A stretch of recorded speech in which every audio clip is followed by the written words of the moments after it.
સરહદે વિકાસના સંકલ્પનો સૂર્યોદય. મુખ્યમંત્રી શ્રી ભૂપેન્દ્ર પટેલ દ્વારા બનાસકાંઠાને 358.37 કરોડના વિકાસ કામોની ભેટ. બનાસકાંઠા જિલ્લાના સરહદી વિસ્તારમાં વિકાસના નવા યુગનો પ્રારંભ કરતા મુખ્યમંત્રી શ્રી ભૂપેન્દ્ર પટેલે આજે સુઈગામ નડાબેટ ખાતે રૂપિયા 358.37 કરોડના વિકાસ કાર્યોનું ખાતમુહૂર્ત અને લોકાર્પણ કર્યું હતું.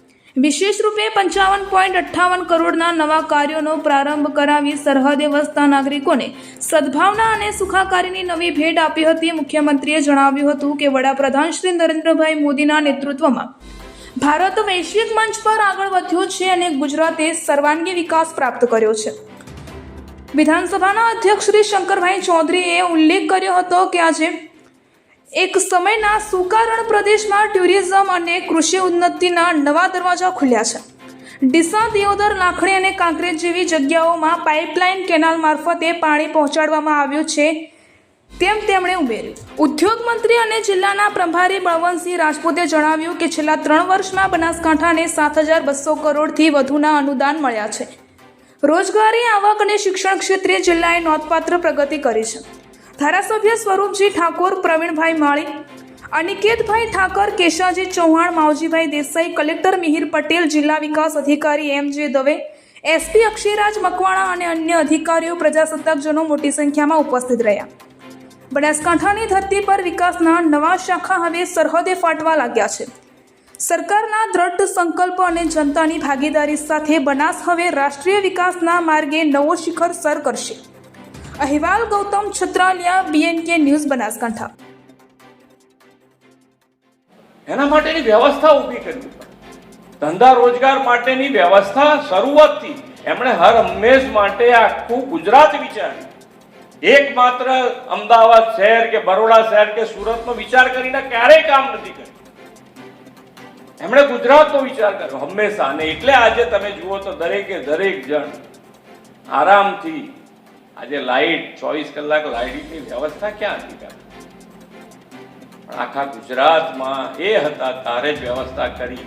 તો આજે તમને આજે GIDC લઈ આવ્યો છો તો તમને ખબર છે કે લાઈટ, પાણી ને રોડની વ્યવસ્થા છે એટલે GIDC નો વિચાર આવે. નહીં તો વિચાર કેવી રીતે? લાઈટ જ ના હોય તો કોણ ધંધો કરવાનો?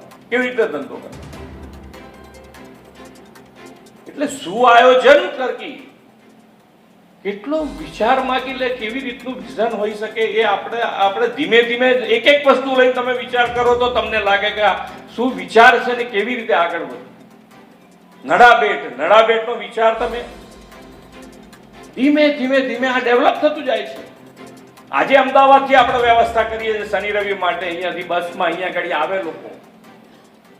પ્રવાસન સ્થળ તરીકે આનું ડેવલપમેન્ટ ખૂબ સારું થવાનું. એમનું માર્ગદર્શન, એમના વિચારો આપણને મળ્યા અને આપણે ડેવલપમેન્ટ એ પ્રમાણે આગળ વધારી ગયા. આપણે ગ્લોબલ વોર્મિંગની વાતો કરતા હોઈએ ઘણી વખત. ગ્લોબલ વોર્મિંગમાંથી બહાર નીકળવાનું શું? કેવી રીતે નીકળી શકાય? તો એના માટે એક જ છે કે ભાઈ આપણે જેટલું ગ્રીન કવર વધારીએ એટલે કે જેટલા ઝાડ વધારે ઉગાડીએ એટલો આપણને ફાયદો થાય ને એમાંથી બહાર નીકળાય. એના માટે પણ એમનો વિચાર આપણી સંવેદના સાથે, આપણા ભાવ સાથે જોડ્યા. એક પેડ માં કે નામ. દરેક જણ એમ થાય કે મારે એક ઝાડ તો ઉગાડવું જ પડે મારી માતાના નામે. દરેક જણ નાનો હોય કે મોટો હોય, બધા એને માતા હોય. અને ત્યારે જુઓ દરેક જણ એની પાછળ લાગ્યું. એટલે નાની વસ્તુઓ છે, પણ નાની વસ્તુઓ સ્વાસ્થ્ય માટેની વાત છે.